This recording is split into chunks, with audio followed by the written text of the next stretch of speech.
how was your first encounter with the Americans? It was very interesting because it's our first time doing business with Americans. It's their first time buying cows from us, but we wasn't very impressed with it. Yeah, because when we first met in the office, we were sort of introducing ourselves to each other, but we were trying to be a good host. We gave them gifts, which is a very common thing to do here in China when you do business, but they seemed quite surprised, and then they were slightly unwilling to take our gifts, which is not very. It didn't leave us a very good first impression. Yeah, and then to make things worse, they pull out the contract as soon as we sat down, which is it's just not the way we do business in China. You always get to know the person before you do business with them. So, how was your first encounter with the Chinese? It was different. After the introduction, we thought we'll get straight to the business, but they gave us gifts, which we found a bit unusual. It's a bit unfamiliar in our part of the world. And to avoid stalling, I pulled out the contracts to present to the partners, but they turned it down and they felt it was too forward, so they decided to offer us drinks, and we accepted. A little bit confused, but we accepted to go for drinks to sign the contract. So, tell us about your drinks with the Americans. I mean, our first meeting didn't go well, so we suggested that we go for drinks to relax a little bit and get to know each other. We kept offering them drinks, but they seemed very reserved and they didn't down it. Yeah, 他们都不会干掉的. Yeah, I mean, and in the middle they pull out the contract again, and we don't know what to do. We just no, we get to know you a little bit. I don't think Americans are very good drinkers. Can you please tell us about your drinks with the Chinese? The drinks went well.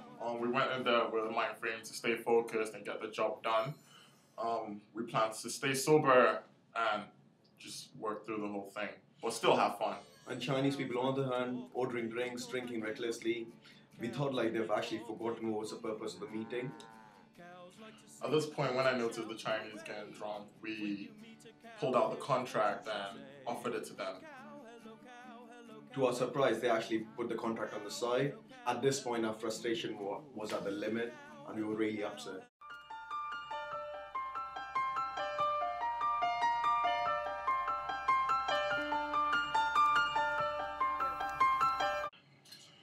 I'm so frustrated and confused. What's going on? That meeting didn't go as well as we thought. Oh, what do we do about this? I think I might have a solution. Where's my phone? Hello, Mitra. How are you? Hi, Toby. I'm fine. And you? And I'm fine. I'm actually in Hong Kong at the minute. Oh, that's nice. We could see each other. At the moment, I'm having difficulties with this company called Mad Cow Incorporated. Moo! Moo! Moo!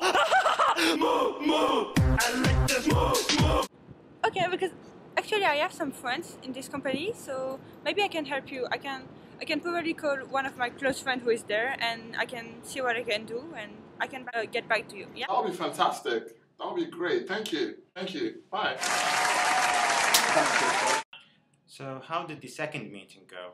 Oh, it was much better than the first time. An old friend of mine, Mitra, she called, and it turns out that she's a very close friend with an American.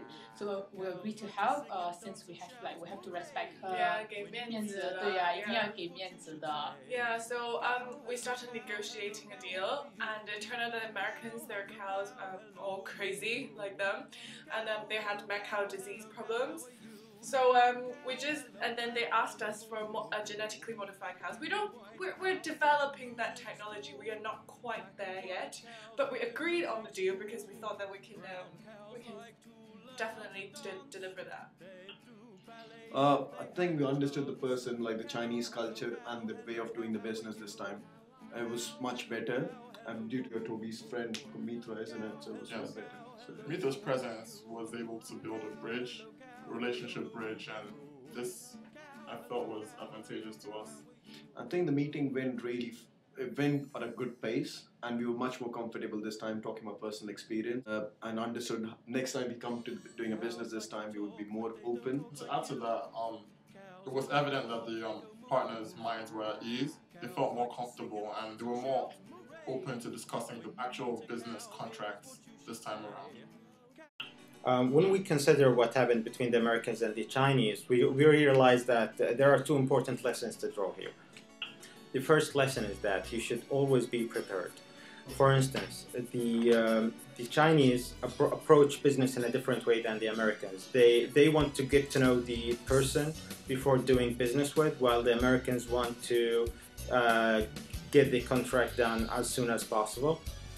Another difference is that the Chinese are very polite, and they would almost always say yes, even if they mean no, just out of politeness and respect to you.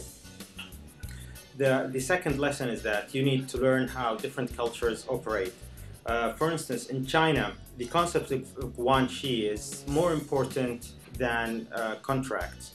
And if you want to do a business in China, you need to ask someone to refer you to a local business, because that business will try to honor the agreement and deliver whatever you were asking for out of respect to the person who referred you.